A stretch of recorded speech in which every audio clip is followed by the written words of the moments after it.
Oke, selamat malam. Assalamualaikum warahmatullahi wabarakatuh. Gimana teman-teman kabarnya? Waalaikumsalam. Waalaikumsalam warahmatullahi wabarakatuh. Alhamdulillah sehat-sehat. Baik. Aman semua ya?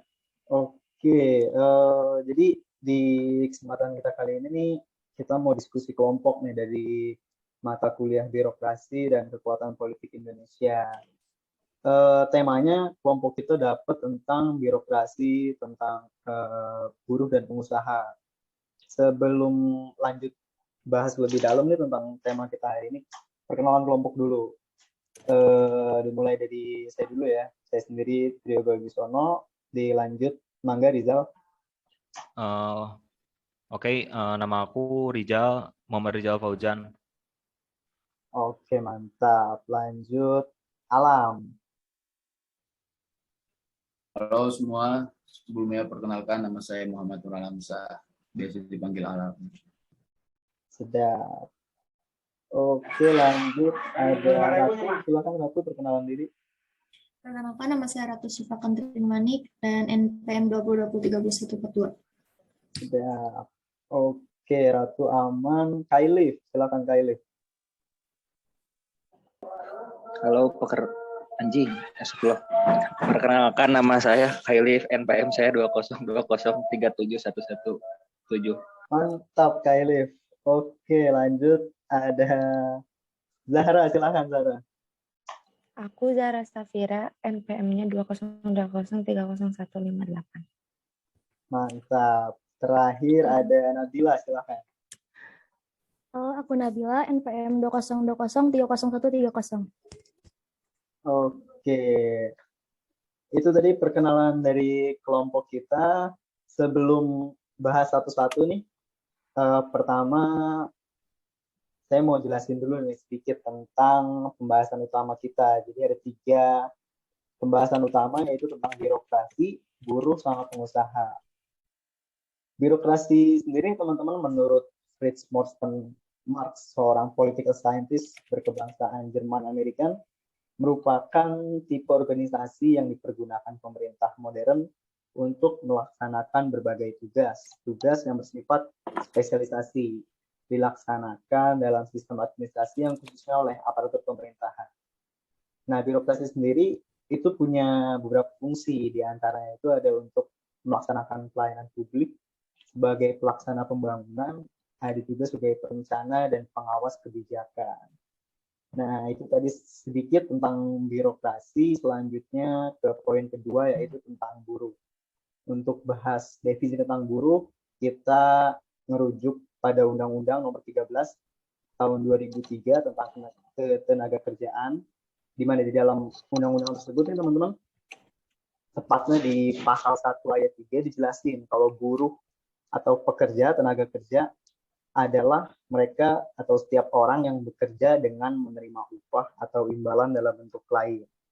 Nah, berangkat dari pengertian tadi di undang-undang tersebut, jadi apakah setiap orang yang bekerja dan menerima upah adalah buruh? Nah, untuk tahu jawabannya, itu masih dijelasin di dalam undang-undang yang sama. Di pasal 1 ayat 15 dijelasin nih tentang hubungan kerja antara buruh dan pengusaha berdasarkan perjanjian kerja. Di pasal 1 ayat 15 juga dijelasin bahwa perjanjian kerja itu harus punya ada 3 unsur, yaitu pertama tentang pekerjaan, kedua tentang upah, yang ketiga ada perintah. Terus kalau pengusaha itu apa? Masih di undang-undang yang sama nih, dijelasin juga di pasal 1 ayat 5A, B, dan C. Dijelasin bahwa pengusaha adalah orang perseorangan, persekutuan, atau badan hukum yang menjalankan suatu perusahaan milik sendiri, menjalankan perusahaan yang bukan miliknya, dan atau yang mewakili perusahaan sebagaimana dimaksud di poin atau di huruf A dan B. Itu berkedudukan di luar wilayah Indonesia. Terus apa sih yang bedain buruh sama pengusaha? Perbedaannya itu sebenarnya simpel, ada di kepemilikan alat produksi. Nah, mereka yang punya alat produksi dan kemampuan untuk membayar orang untuk mengoperasiin alatnya itu disebut pengusaha atau dalam tanda petik majikan. Nah, buruh sendiri adalah mereka yang dipekerjakan. Gitu, itu deskripsi dikit nih tentang tema pembahasan kita hari ini. Selanjutnya, buat bahas lebih jauh nih tentang birokrasi, buruh, dan pengusaha, akan langsung dipaparin sama teman-teman sekalian. Langsung aja nih pembagian materinya. Yang pertama ada Rizal yang bakal bahas tentang perbedaan kelas antara buruh dan pengusaha. Silakan Rizal. Oke, kawan-kawan semua, aku kedengar nggak sebelumnya suara aku? Kedengar ya? Kedengar. Izin masuk di sini. Aku kan kebagian kita ngebahas sih sebenarnya gitu. Tema utamanya tuh buruh sama pengusaha tentunya gitu. Nah, di sini aku mau nyinggung sedikit sih soal apa? Strata kelas atau perbandingan buruh atau dan pengusaha tentunya. Tokoh filsuf Karl Marx gitu dalam beberapa buku dan literaturnya dia mengatakan kalau misalkan perjuangan buruh tuh harus dilakukan gitu karena buruh tuh termasuk ke dalam kelas proletat atau bisa diidentifikasikan kelas menengah ke bawah lah gitu. Nah, gimana sih gitu? Aku mau bahas dulu apa hubungan awalnya nih si buruh sama pengusaha tuh gitu. Kan buruh tuh sebagai apa ya? Sebagai orang yang bekerja gitu, yang dimodali oleh pengusaha gitu, di mana seharusnya gitu hal-hal tersebut tuh terjadi secara baik gitu. Namun pada kenyataannya gitu di awal tahun 90-an atau ya di era-era Orba gitu banyak buruh yang dibredel atau apa ya dapat tindakan represif gitu. Nah, itu juga bisa disambungin sampai saat ini ketika banyak aksi-aksi demonstrasi gitu dan lain-lain gitu yang seharusnya May Day itu jadi ajang di mana pertemuan pengusaha dan buruh gitu. Namun kan banyak sekarang di aksi May Day itu banyak nuntut gitu kalau misalkan buruh tuh nggak dapat apa ya nggak dapat ya hal-hal dan hak-haknya lah gitu di situ. Nah apa ya di situ juga gitu kenapa sih terjadi ketimpangan sosial atau apa ya perbedaan kelas permasalahannya ada di tiap-tiap personalnya sih menurut aku gitu sebenarnya gitu ya.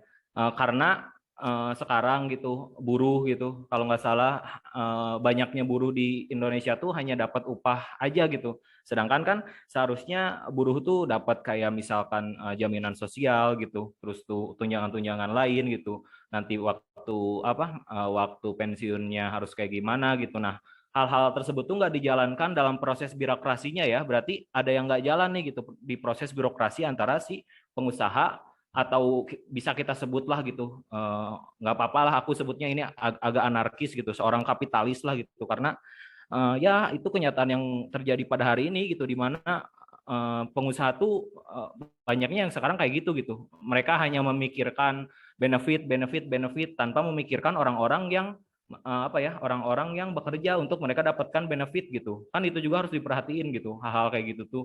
Nah sebenarnya isu-isu ini tuh isu tradisional sih dari awal mulanya gitu namun makin sini karena perkembangan teknologi dan lain-lain media massa platform media online banyak ngeberitain hal-hal kayak gitu sih menurut aku. Nah untuk solusinya kayak gimana gitu solusinya ya dengan cara win-win solution gitu di mana di situ pemerintah seharusnya gitu berperan penting melek terhadap isu ini gitu di mana apa ya si buruh tuh banyak yang nggak bisa dapetin hak-haknya gitu di mana si pengusaha makin sini ya makin kaya aja yang buruh yang seorang buruh makin miskin gitu.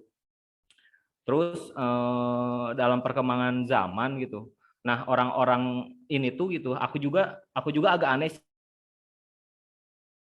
mau disebut buruh gitu padahal pada hakikatnya mereka pun sama buruh gitu ketika mereka bekerja pada seseorang pada pemodal gitu. Nah di situ sih permasalahan-permasalahan yang mula kenapa ada ketimpangan kata buruh sama pengusaha tuh kayak gitu sih kalau menurut aku.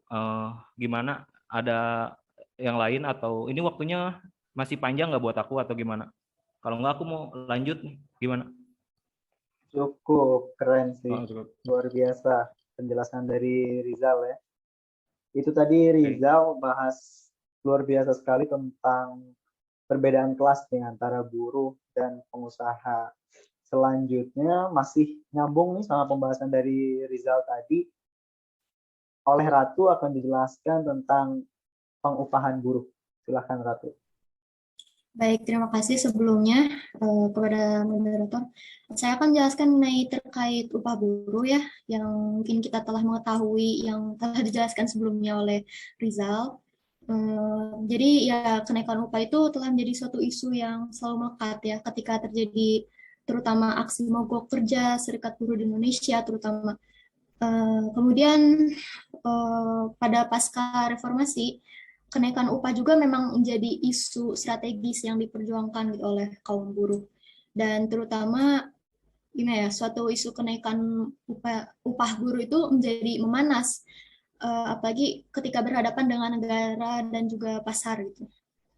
Kita bisa ambil nih contoh kasus pada masa Orde Baru contohnya.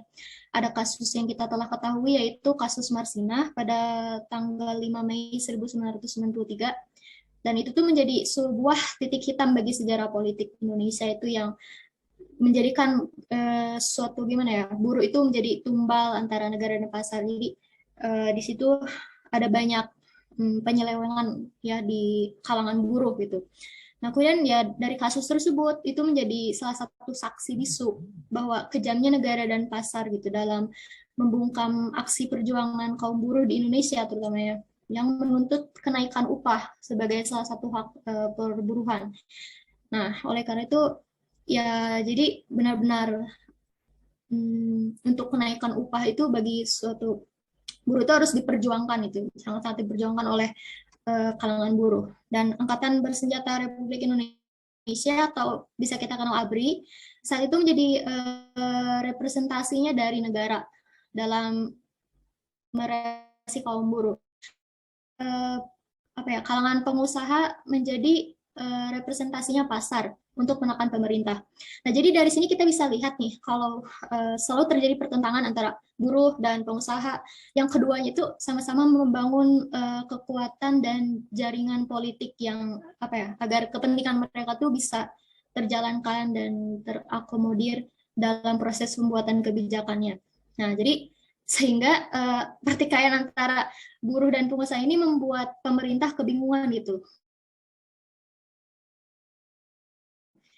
Ya pasti buruh juga perlu dipertimbangkan suara-suaranya dan pengusaha juga kalau dilihat kan mereka yang membuat modalnya dan lain-lain.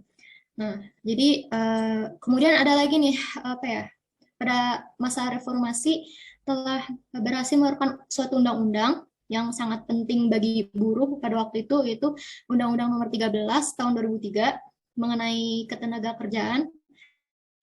Dan ini tuh berisikan tentang sanksi yang akan diberikan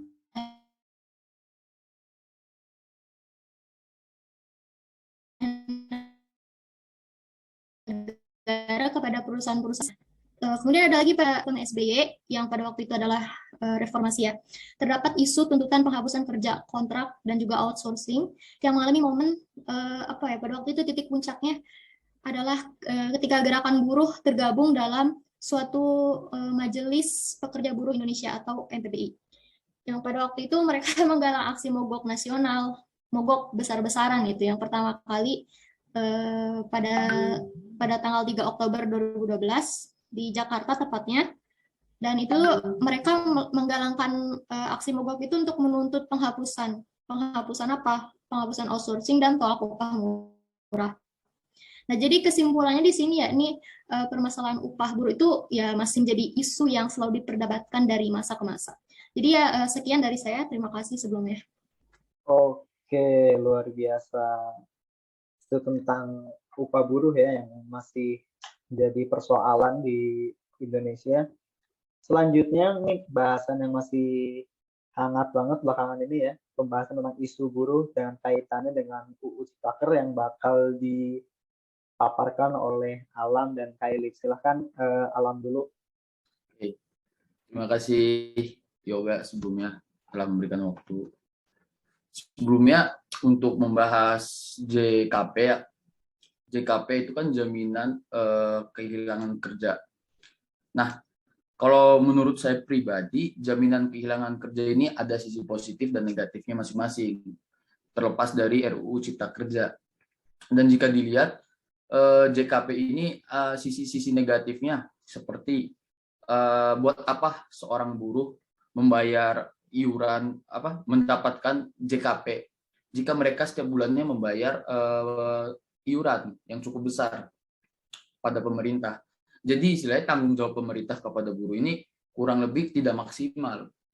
Dan juga JKP ini banyak orang yang bilang dari para aktivis dan para buruh, para serikat buruh bilang bahwa JKP ini hanya pemanis dari Omnibus Law, yaitu RUU Cipta Kerja. Dan juga benar seperti kata Rizal tadi yang bilang bahwa buruh itu banyak dianggap remeh dan orang banyak yang malu mengakui buruh tersebut. Kalau menurut saya buruh itu ekonomi negara. Jika negara nggak ada buruh, kayaknya bakalan hancur ekonomi negara. Dan juga ada pun sisi-sisi positif dari JKP tersebut, kayak semisal mereka mendapatkan jaminan kerja, akan dapat pelatihan kerja dan mendapatkan gaji, tapi setelah 3 bulan dahulu mereka dapat gaji sekitar 5 sampai 6 juta maksimal.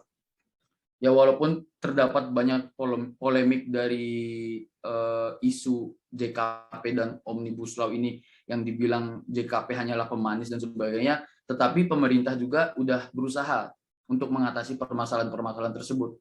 Walaupun kalau menurut saya pribadi solusi dari pemerintah ini masih kurang konkret, dikarenakan masih banyak istilahnya pasal-pasal karet yang nggak bisa buruh terima. Buktinya banyak buruh yang turun ke jalan untuk demo, untuk menyampaikan aspirasi mereka karena tidak puasnya dengan adanya JKP dan lain-lain.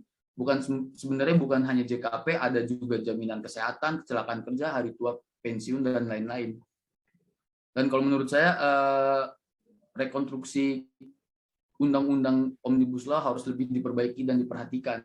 Bukan hanya dari sisi keuntungan pengusaha saja, tapi dari sisi buruh juga menurut saya harus lebih diperhatikan dan jangan dipersulit lah, karena buruh udah kerja capek-capekan malah lebih dipersulit oleh pemerintah. Mungkin dari saya sekian, terima kasih.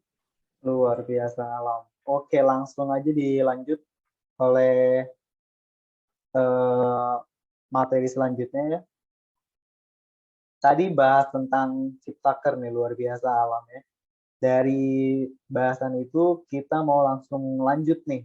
Penasaran dengan mekanisme penunjang kesejahteraan buruh tuh seperti apa? Nah, materi atau bahasan ini bakal disampaikan sama Nabila. Silahkan Nabila. Ya, baik. Terima kasih Yoga. Jadi sebenarnya kesejahteraan buruh ini termasuk dalam tujuan di Undang-Undang Ketenagakerjaan, yaitu memberikan perlindungan kepada tenaga kerja dan mewujudkan kesejahteraan. Kesejahteraan pemenuhan kebutuhan ini dapat bersifat jasmani maupun rohani, ataupun secara langsung ataupun baik tidak. Dalam kesejahteraan buruh ada beberapa hal yang menjadi faktornya, yaitu gaji atau penghasilan dan jaminan kesehatan. Salah satu yang menjadi faktor kesejahteraan buruh adalah kenaikan upah atau gaji. Tetapi jika terjadi kenaikan upah atau gaji, biasanya selalu diikuti dengan kenaikan harga bahan pokok. Hal itu yang membuat tidak adanya kesejahteraan buruh. Jika dilihat saat ini, kondisi buruh Indonesia saat ini belum dikatakan sejahtera. Itu harus ditingkatkan lagi pencapaian tingkat upah layak untuk meningkatkan kesejahteraan buruh. Sekian, itu saja sih yang dapat saya sampaikan. Oke, keren banget ya dari Nabila. Terakhir nih kita bakal bahas tentang gimana sih dari semua bahasan tadi, peran pemerintah itu di mana sih dalam ekosistem buruh dan pengusaha ini. Nah, materi ini akan dibahas oleh Zahra Safira. Silahkan, Zahra. Oke. Nah, untuk terakhir, aku bakal bahas sekilas bagaimana peranan pemerintah dalam ekosistem buruh dan pengusaha. Dalam ketenaga kerjaan terdapat hubungan yang saling menguntungkan antara pekerja dan pengusaha. Pekerja menyediakan energi untuk produk dan pengusaha membayar jasa pekerja. Pemerintah sebagai perantara memberikan manfaat infrastruktur melalui pajak yang dibayarkan oleh pengusaha. Pekerja harus memenuhi kewajibannya dan menerima haknya, seperti halnya pengusaha harus memenuhi kewajibannya dan menerima haknya sebagai pengusaha. Jika ini berhasil, tidak ada demonstrasi buruh, pengangguran, atau kerugian pengusaha. Ketika hubungan buruh dan pengusaha buruk atau tidak harmonis, pemerintah bertindak sebagai perantara dalam memecahkan masalah antara pekerja dan pengusaha. Salah satu yang dilakukan pemerintah itu seperti membina hubungan pemburuhan domestik dan internasional yang dilakukan oleh pemerintah, lalu mengembangkan dan mengawasi pelaksanaan peraturan sumber daya manusia oleh Kementerian Tenaga Kerja dan instansi terkait lainnya yang mengatur sumber daya manusia. Dan terakhir, program perlindungan tenaga kerja yang dilaksanakan oleh pemerintah. Mungkin segitu dari aku gambaran bagaimana peran pemerintah dalam ekosistem buruh dan pengusaha. Terima kasih. Oke, itu tadi ya bahasan kita kali ini tentang birokrasi, buruh, dan pengusaha. Lengkap tuh ya, jadi dari awal dibahas oleh Rizal tentang perbedaan kelas buruh dan pengusaha yang masih banyak banget permasalahannya. Pun begitu juga dengan upah buruh, perihal upah buruh yang dibahas oleh Ratu tadi, yang dilanjutin sama Alam tentang ciptaker dan jaminan kehilangan pekerjaan. Nabila juga tadi sudah membahas sama Zahra tentang mekanisme penunjang kesejahteraan buruh dan peran pemerintah di ekosistem buruh dan pengusaha. Ada yang mau ditambahin teman-teman? Askanuha barangkali atau teman-teman lain buat penutup nih? Gimana? Alam barangkali ada yang mau ditambahin atau yang lain? Mungkin tambahan buat yang peran pemerintah ya tadi ya. Boleh. Kalau menurut saya peran pemerintah di sini dengan mereka membuat RUU Cipta Kerja, walaupun RUU Cipta Kerja ini menimbulkan polemik di masyarakat, terutama di buruh, tapi menurut saya ini adalah salah satu upaya pemerintah untuk memudahkan buruh dalam memberikan tunjangan dan sebagainya. Walaupun buruhnya sendiri pun menolak dengan adanya ini, karena banyak hal yang istilahnya tidak menguntungkan lah bagi mereka. Tapi kalau kita lihat sisi positifnya, ada sisi positif yang tadi seperti saya bahas yang tadi, sisi positif ada, sisi negatif ada. Jadi tergantung bagaimana dari kita sebagai masyarakat menyikapinya saja sih kalau menurut saya, dari sisi pengusaha dan buruh tersebut. Paling sekian. Oke, mantap. Aku mau nambahin dikit sih buat penutup. Boleh, silakan Rizal. Buat penutup ya gitu.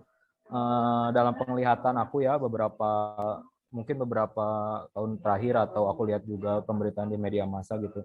Nah, aksi atau demo di May Day atau apa ya Hari Buruh itu tuh hasilnya kontraproduktif gitu, di mana nggak ada hasil yang signifikan antara dari si buruh keinginannya apa gitu. Karena hal itu tuh perlu didukung sama lembaga-lembaga kerjasama yang mendukung buruh atau pemerintah gitu. Peran aktif pemerintah tuh harus masuk gitu di situ biar terjadi hubungan yang harmonis antara pengusaha dan buruh gitu menurut aku.